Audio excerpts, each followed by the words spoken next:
제가 학교에서 강의하는 그 교과목 이름이 성서와 기독교라는 과목인데요. 성경과 기독교라고 말하지 않고 성서와 기독교라고 과목 이름을 정한 이유는 학생들 가운데 비크리스천, 비기독교인들이 있기 때문입니다.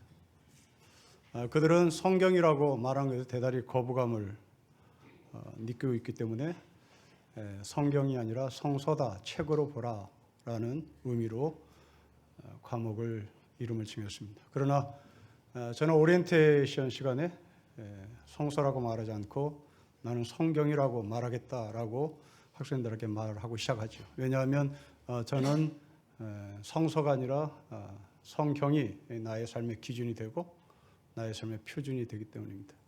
여기서 이 경이라는 단어는 표준이란 말입니다. 기준이란 말입니다. 영어로 캐논이라고 표현하는 거죠.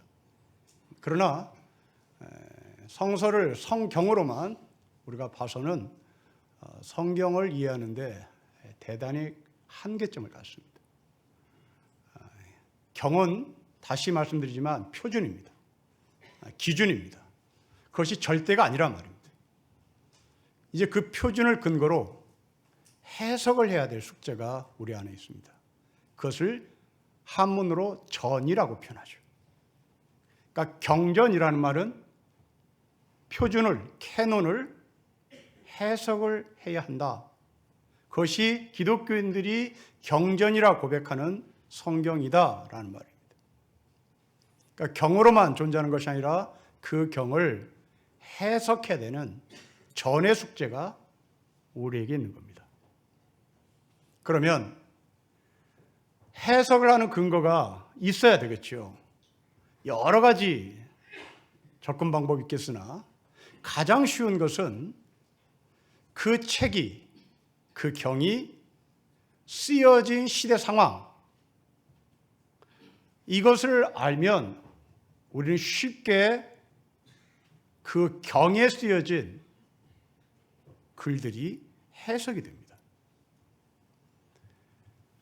야고보서는 우리에게 해석할 수 있는 단초 하나를 정확하게 제시하는데 흩어진 12지파에게 보내는 편지입니다. 2000년 전 무슨 이유로 이 사람들은 흩어졌다는 얘기입니다. 그 무슨 이유로 흩어졌을까? 사도행전 8장 1장에 보면 8장 1절에 핍박으로 말미암아 모든 사람이 땅끝으로 흩어졌다라는 말이 있습니다. 그러니까 이들은 돈 떼먹고 도망간 사람이 아니라 핍박으로 말미암아 땅끝으로 흩어진 사람들입니다. 이들이 흩어지기 전까지는 예루살렘 교회를 다녔습니다. 예루살렘 교회를 다니던 이 사람들이 핍박으로 말미암아 어딘가로 흩어졌습니다. 믿음의 사람들입니다. 그렇다면 이들은 어디 낯선 도시, 낯선 고장에 가서 당연히 믿음의 공동체인 교회를 세우겠죠. 그러나 시간의 흐름을 보면 이들이 낯선 도시에 가서 교회를 세웠다기보다는 이미 이들이 그 낯선 도시에 도착하기 전에 교회 공동체가 있었다는 것을 성경은 우리에게 증언합니다. 사도행전 2장이 그 증거인데요. 사도행전 2장은 마가의 다락방에 성령이 임한 오순절 사건을 기록한 책입니다. 거기에서 방언이 터졌죠. 그 방언의 현상을 봤던 사람들이 사도행전 2장에 유대인만 있었던 것이 아니라 본도, 아시아, 갈라디아, 심지어 로마에서까지 온 나그네들, 여행객들이 그 마가의 다락방에 들어가서 성령이 임하는 현장을 봅니다. 그 성령이 임한 현장에 나타난 현상은 자기네 모국어로 그 마가의 다락방에 모여서 기도했던 사람들의 입에서 갑바도기아의 언어가 나오고 본도의 언어가 나오고 아시아의 언어가 나오고 로마 사람들의 쓰는 언어가 막 튀어나옵니다. 이것을 보고 신기하게 여겼던 이 사람들은 이제 여행의 시간이 끝난 다음에 자기네 도시, 자기네 나라로 돌아가겠죠.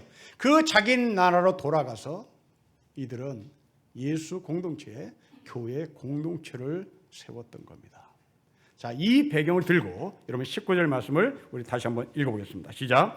내 사랑하는 형제들아, 너희가 알지니 사람마다 듣기는 속히 하고 말하기는 더디하며 성내기도 더디하랍니다. 내 사랑하는 형제들은 흩어진 12지파입니다. 믿음을 가지고 있었던 사람들입니다. 어딘가 교회 공동체에 찾아가서 주의를 지켰겠죠. 그 어딘가 낯선 교회에 가서 주의를 지켰던 이 사람들은 예루살렘 교회에서 들었던 설교와 낯선 곳에서 설교하는 설교자의 설교를 듣고 누구는 은혜를 받았을 것이고 누구는 도대체 저게 설교냐라고 비판한 사람도 있을 겁니다.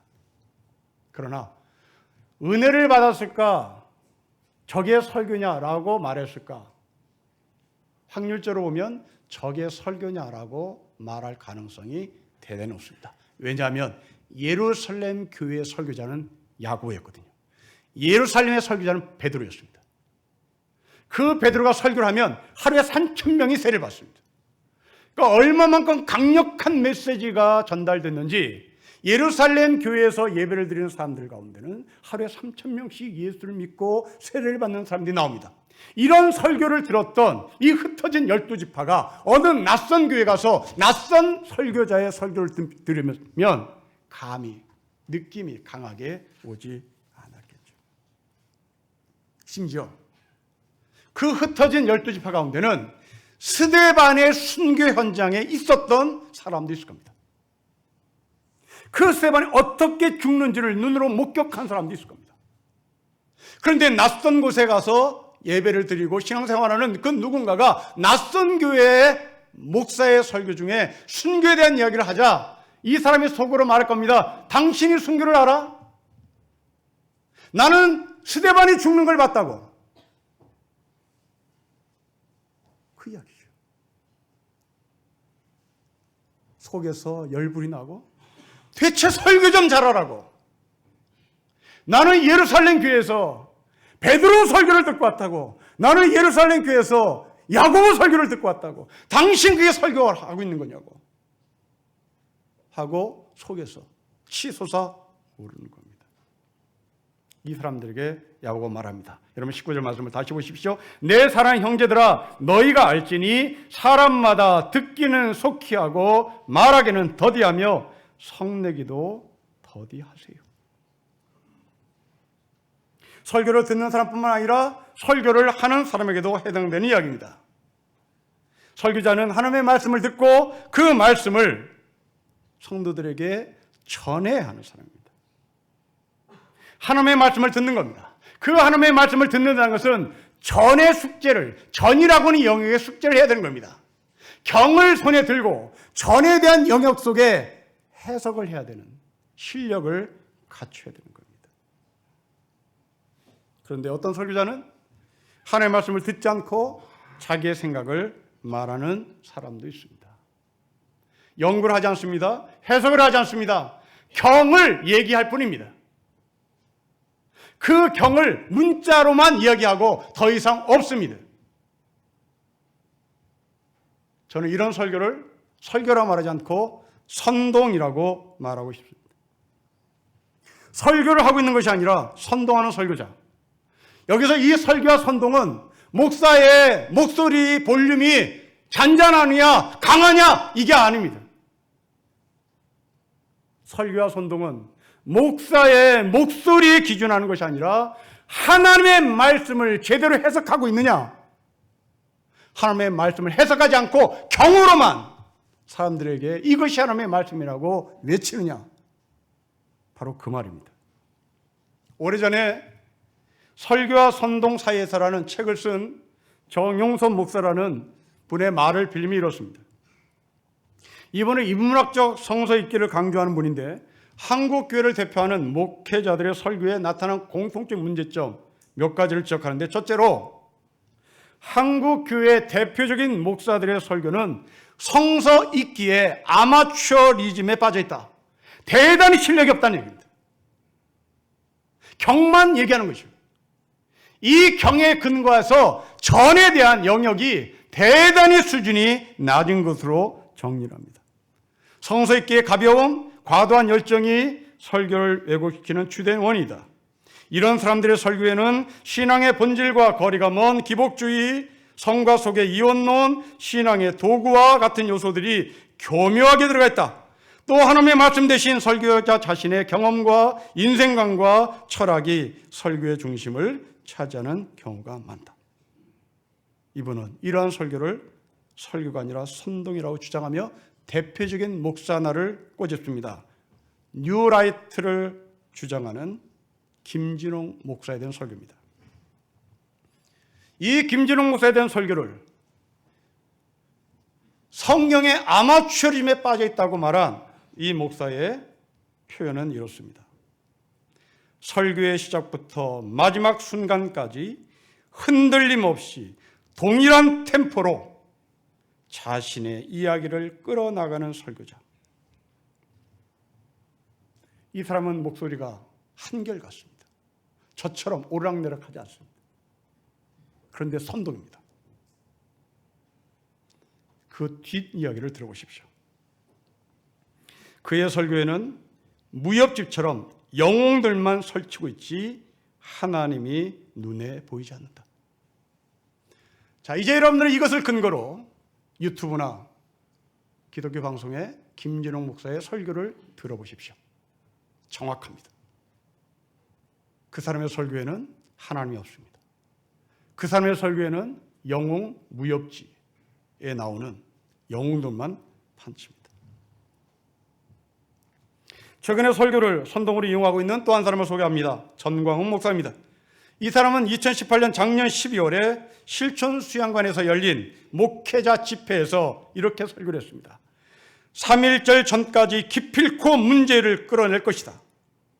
오늘 이 자리에 있는 목사님들 저와 함께 마음만 합하면 문제인 저놈을 바로 끌고 나올 수 있다. 그리고 전열을 정비하자는 의미로 이렇게 설교를 했습니다. 여기 나이가 60 이상인 사모님들 먼저 치고 나가서 앞세울 거다. 사모님, 청와대로 진격할까요? 라고 묻자 거기에 모였던 수십 명의 사모님들이 아멘으로 대답했습니다. 이어서 흥분했는지 아멘이라는 응답에 고무되었는지 이 전광훈은 경원이 총을 쏴도 가겠느냐고 묻자 수십 명이 손을 들고 아멘하고 그렇게 하겠다고 외쳤습니다. 전광훈 목사는 설교 말미에 이제 끝났다. 이제 우리가 이겼다. 기뻐하며 참석자들과 함께 천성을 향해 가는 성도들을 부르고 개선 행진곡의 마음을 나눴습니다. 여러분, 이것이 선동입니다. 물론 이런 선동형 설교에 넘어가는 사람은 아마도 극히 드물 것입니다. 그러나 그 극히 그 한두 명은 이슬람이 그토록 증오하는 IS와 똑같은 행동을 벌일 수 있단 말입니다. IS가 자살태를 하듯이 기독교 근본주의자들이 자살을 방조하고 자살을 테러할 수 있는 극소수의 사람이 나올 수 있단 말입니다. 하지만 성경을 근거로 선동하는 설교는 이렇게 과격한 설교만 있지 않습니다.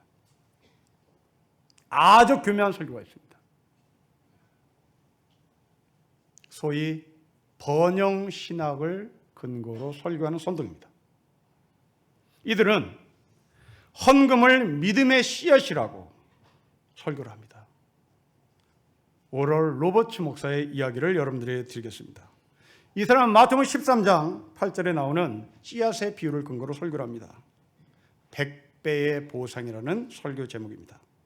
한 알의 밀이 땅에 떨어져 30배, 60배, 100배의 결실을 거둔다는 예수님의 비유입니다. 이 사람은 이 본문을 해석하기를 당신이 헌금을 하면 하늘에서는 영수증을 발급합니다. 당신이 필요할 때 당신은 영수증을 들고 가서 하나님께 말씀하십시오. 하나님 보십시오. 제가 뿌린 영수증들입니다. 제가 이제 돈이 필요하니 이 영수증을 현금으로 바꿔주십시오. 라고 설교를 합니다. 여러분, 이것은 중세시대 면죄부를 판 티켓 신부와 똑같은 설교입니다.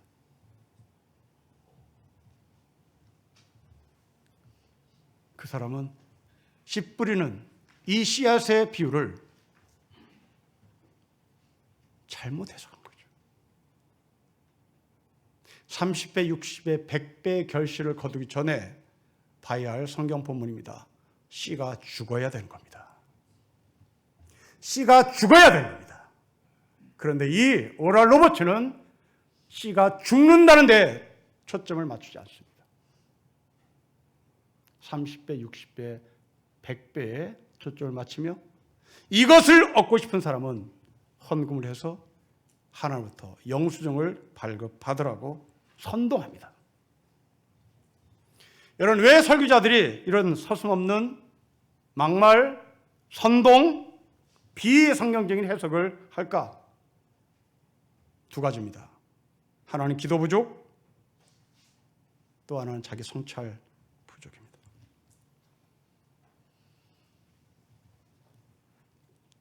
그러나 설교자가 기도가 부족하고 설교자가 자기 성찰이 부족하면 여러분이라도 기도해야 되고 여러분이 자기 성찰을 하면 그 설교자가 설교를 하고 있는지 선동하고 있는지 볼 수 있습니다. 그리고 알 수 있습니다.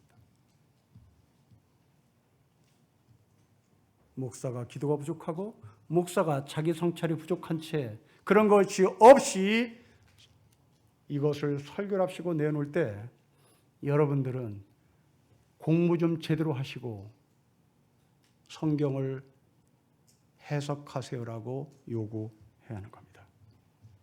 그것을 하지 못하면 우리는 선동의 설교에 넘어갈 가능성이 다분히 많습니다. 최근에 한 지체가 책을 저에게 선물 주셔서 감사하게 읽었는데 제목이 아주 도발적입니다. 하마터면 열심히 살 뻔했다. 그 책이 뭘까? 그 책에서 이 저자는 니체 말을 인용합니다. 니체는 이런 말을 했다는데요. 하루의 3분의 2를 자기 마음대로 쓰지 못하는 사람은 노예다. 굉장히 철학적인 말인데 길들여진다라고 하는 것에 대한 무서움을 말하는 것 같습니다. 그러면서 이 저자는 우리의 길들여짐의 전형적인 한 모델로 늘 손에 들고 다니는 스마트폰에 대한 이야기를 합니다. 내가 무엇을 먹을까 고민할 때 스마트폰을 찾아서 식당을 점검하는데 우리는 식당을 찾는 것이 아니라 식당 밑에 댓글, 리뷰를 보고 결정을 한다. 이것은 곧 자기 주체가 없는, 자기 주관이 없는, 댓글에 끌려다니는 전형적인 노예의 모습. 그러고 보니 내가 그러고 있네요. 내가 무엇을 먹을까 결정 못하고 내가 이 집에 갈까 저 집에 갈까 결정 못하고 리뷰를 보고 결정하는 우리 현실, 노예죠. 그렇다면 성찰의 기준은 무엇일까? 기도하는 우리가 잡아야 할 기도의 다림줄은 무엇일까? 그것은 생명입니다. 오늘은 하나님의 의라고 고백합니다. 이 하나님의 의는 생명입니다. 성경의 처음과 마지막은 생명이요 또 생명으로 끝납니다. 우리가 세월호 사건을 보고 아파하고 지금도 생각하면 아프고 멍한 이유는 비싼 배가 침몰했기 때문이 아니라 생떼 같은 아이들이 죽었기 때문입니다. 그때 제 기억에 남는 한 장면은 젊은 엄마들이 유모차를 끌고 거리에 나와서 안전한 사회를 만들어 달라고, 안전한 사회를 만들자고 외쳤던 기억입니다. 여러분, 이것이 설교입니다. 이것이 설교적 삶입니다. 이게 생명입니다. 이게 하나님의 의입니다. 그런데 이런 설교적 삶을 산 사람 가운데 유모차를 끌고 나가면서 안전한 사회를 만들자고 외친 그 어머니들 가운데 제주도에 무비자로 입국한 난민들을 향하여 나가라고 외치면 이것은 선동입니다. 자기 자식에게는 생명이고 제주도에 들어온 예멘 난민을 향해서는 생명을 적용하지 않는 이것은 선동이란 말입니다. 사형제도를 찬성하신 여러분, 사형제도를 반대하신 여러분, 사형제도를 찬성하신 여러분, 그러면 안중근은, 윤무길은 사형해야 마땅합니까? 그분은 사형하지 말아야 합니다. 이렇게 우리는 갈팡질팡하는 거죠.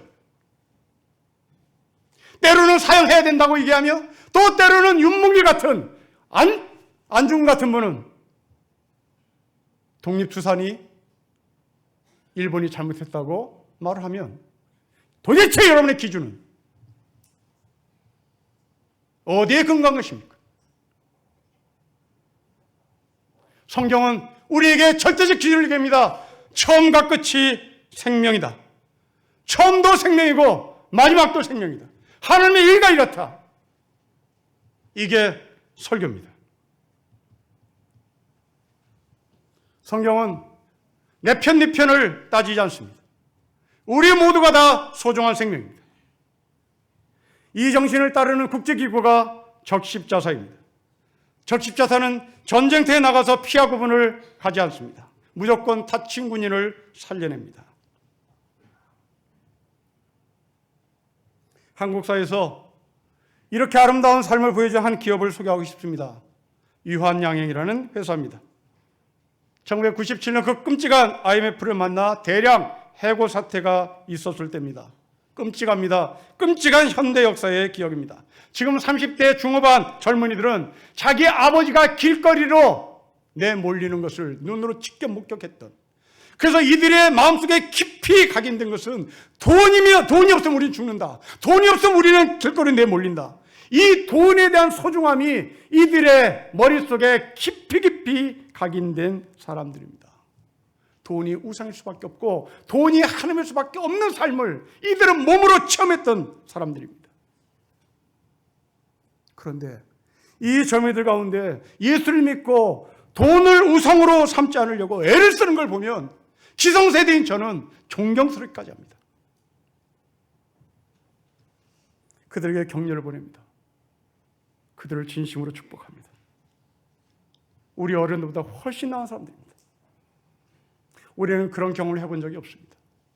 길거리로 내몰리는, 하루에도 수천 명씩 관악산으로 올라오는 이 꼴을 우리는 본 적이 없습니다. 그러나 지금 30대 아이들은 10살 때, 15살 때 그것을 봤습니다. 가장 예민할 때입니다. 돈이 없으면 죽는구나.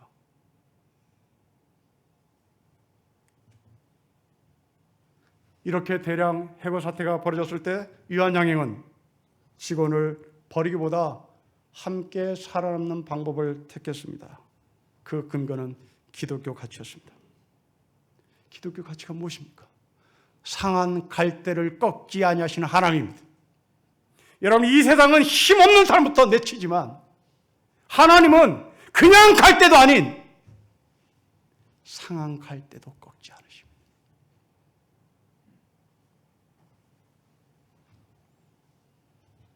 자녀를 양육하는 부모 여러분, 여러분 아들, 딸에게 이 성경적 가치를 심겨두고 그 성경적 가치에 근거해서 사장이 되고 그 성경적 가치에 대해서 대통령이 되고 그 성경적 가치에 대해서 근거로 국회의원이 되면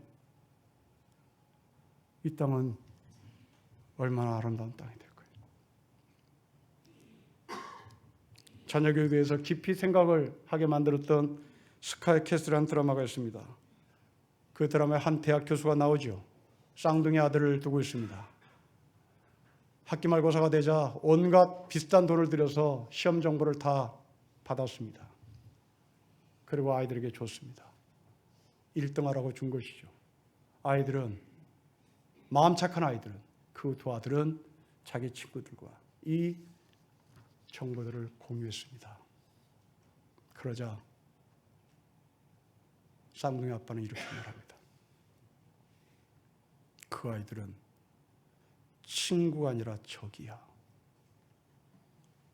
전쟁터에서 총알을 나눠주는 것은 자살 행위야. 너 아냐?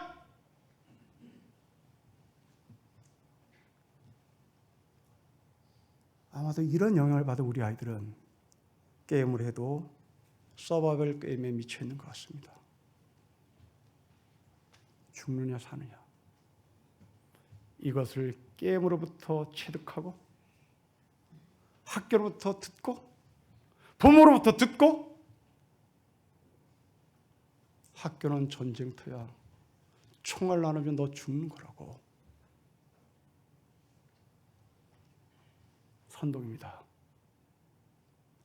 야고보는 이렇게 선동하는 사람에게 말씀합니다. 여러분 20절 말씀을 보십시오. 우리 같이 읽겠습니다. 시작. 사람이 성내는 것이 하나님의 의를 이루지 못함입니다. 진정한 설교는 하나님의 의를 이루는 것입니다.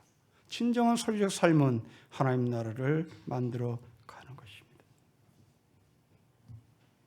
그런데 우리는 얼마나 내가 예수를 잘 믿었는지, 내가 얼마나 하나님께 순종을 잘했는지, 그 결과 순종을 잘하는 나에게 하나님은 이런저런 축복을 주셨다고 간증하고 싶어합니다. 내가 예수를 믿으니 기뻐요. 내가 예수를 믿으니 선교사로 나오고 싶은 마음이 생겼어요. 나는 전도지를 들고 가가오 방문하면서 예수를 믿으세요 라고 말하는데, 저렇게 말하지 않는 사람을 보면 참 답답해요. 저런 사람을 하나님께서 사랑하실까 걱정이 돼요. 이렇게 막말을 하는 사람도 있습니다. 이런 마음이 여러분들에게는 충성이요, 이런 마음에게는 충심일지 모르겠으나 우리의 이런 이야기는, 이런 행동은 다른 성도들에게 역겨움이나 분노를 가져올 수 있다는 것을 기억하셔야 합니다. 최근에 개봉한 기생충이라는 영화를 본 분이 계시다면 그 영화를 오늘 본문과 연결시켜서 해석해 보십시오. 그 영화는 대조를 이룹니다. 부잣집 반지하에 사는 사람, 그리고 비를 내립니다. 부잣집 거실에서 바라보는 비는 참으로 아름답습니다. 그러나 반지하에 사는 사람의 비는 냄새나기 시작하고 비가 집으로 스며들기 시작합니다. 거실에서 바라본 그 비, 잔디밭에 텐트를 세우는 아들의 텐트, 그 텐트에는 비가 스며들지 않습니다. 방수 처리된 텐트입니다. 그러나 반지하에 살고 있는 집에 비가 내리자 역류하고 화장실에서 썩은 물이 진동하며 올라옵니다.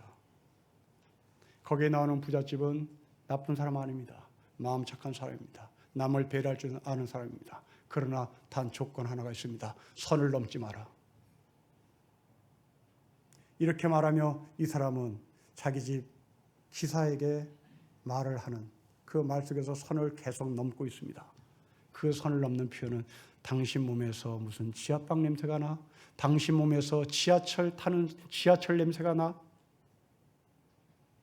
자기에게는 선을 넘지 못하고 말해놓고 부자는 아무 생각 없이 갈등 없이 가난한 사람 자존심을 건드리며 선을 넘습니다. 마침내 그 기사는 자기 몸에서 반지하 냄새가 나, 자기의 몸에서 지하철 썩은 냄새가 나라는 소리에 분노하여 그 사람을 죽입니다. 이 영화의 화두는 반지하, 부잣집. 반지하, 부잣집 밑에서 사는 지하실. 부잣집, 지하철. 부잣집과 지하를 서로 대조시킵니다. 그리고 마지막 결정적 메시지입니다.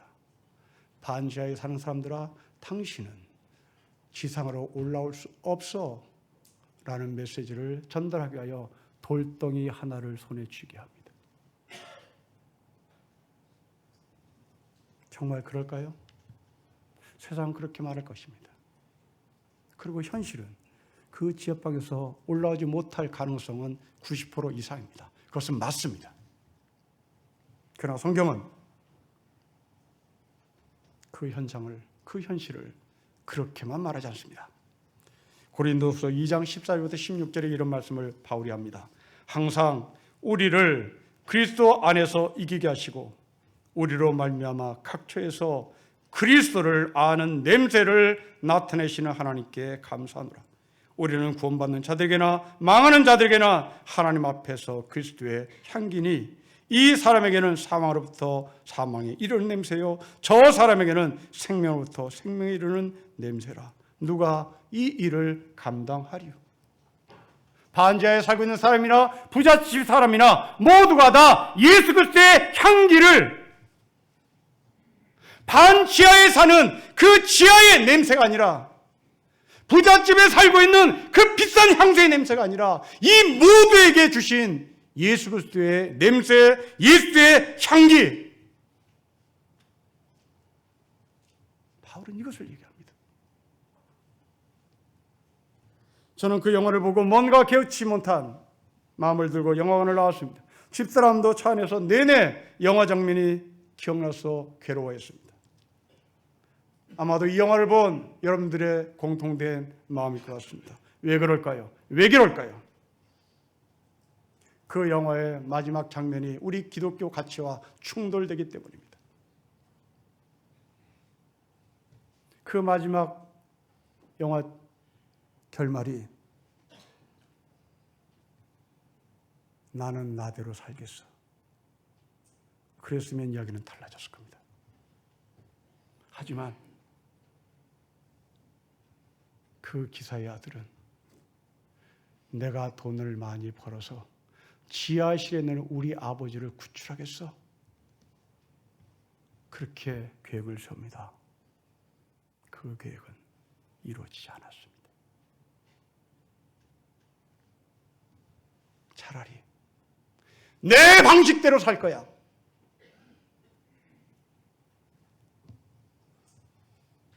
그 영화를 거꾸로 해석해 봅시다. 내 방식대로 살 거야. 나는 예수 그리스도와 함께 살 거야. 나는 예수의 향내로 살 거야. 반지하에 꿉꿉한 냄새가 난다 할지라도 나는 거기에 기죽지 않을 거야.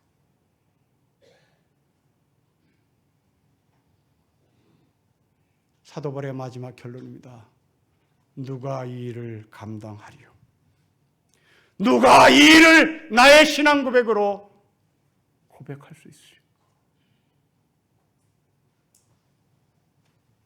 그렇습니다. 우리는 선동하는 삶이 아니라 설교하는 삶이어야 합니다. 무슨 일을 하듯 죽게 하듯 하는 겁니다. 간증을 하려거든 혹시 나의 의를 드러내기 위한 간증인지 하나님의 의를 드러내기 위한 간증인지를 성찰해야 합니다. 아마도 2000년 전에 흩어진 이 12지파들 가운데 누군가는 나는 스데반이 죽는 광경을 목격했어요. 내 이야기 좀 들어봐요 하고 거짓말을 뻥뻥 치며 스데반의 죽는 광경을 드라마틱하게 얘기했을지도 모릅니다. 그때 야고보는 말합니다. 온유함으로 해라. 잘난 체하지 말아라.